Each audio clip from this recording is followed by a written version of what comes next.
place for a studio or money or assignments? I think a graduated student. I think maybe more established small creative businesses as a steady employment. Perhaps more advice about setting up as your own business. So people don't know how to set up a business. I think it's very hard to survive as just yourself making work or freelance graphic designer or textile work, and so the more advice the better.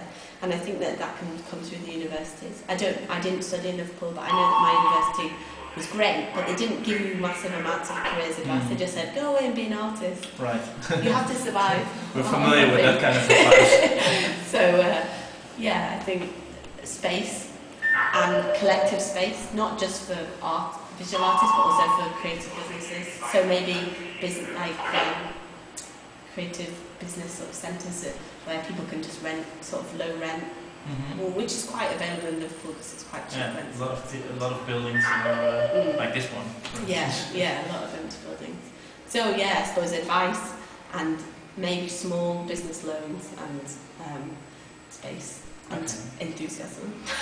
Of course. And other people collecting together, because I think you always do better if you've got 6 businesses that are sort of trying to achieve the same thing than one person at home making loads of handbags and not quite knowing where to sell them, or I don't know. Okay, last question, and you've already said something about it, about the legacy. What's in it for Liverpool in 2009, 2010, and beyond? I think they're going up, or there's still a lot of work to do?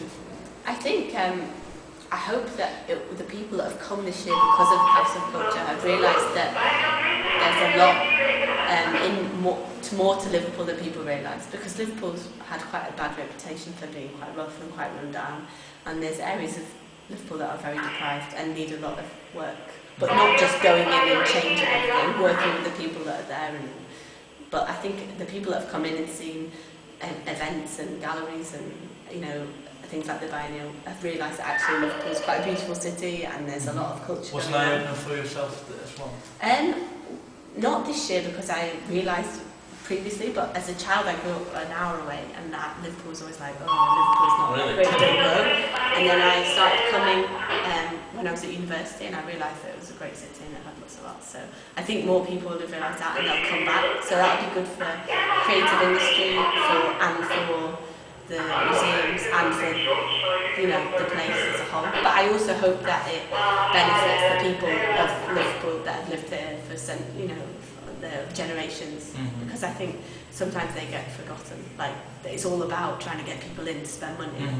Get people involved. It's to get local people involved and just have a great time. So they still have to work on that. They need to make sure that there's enough money available to continue the things the small grassroots thing, and that there's the enthusiasm. And I think there is the enthusiasm. And I've heard that they're putting quite a bit of money into culture next year. So I think that there's... You think it's going to be alright? I hope so. I don't think Liverpool's probably never going to be an enormously rich city, but it's certainly got a good culture edge, and I hope that more and more people get to enjoy that. Really. Okay. Well, thank you very much for the interview.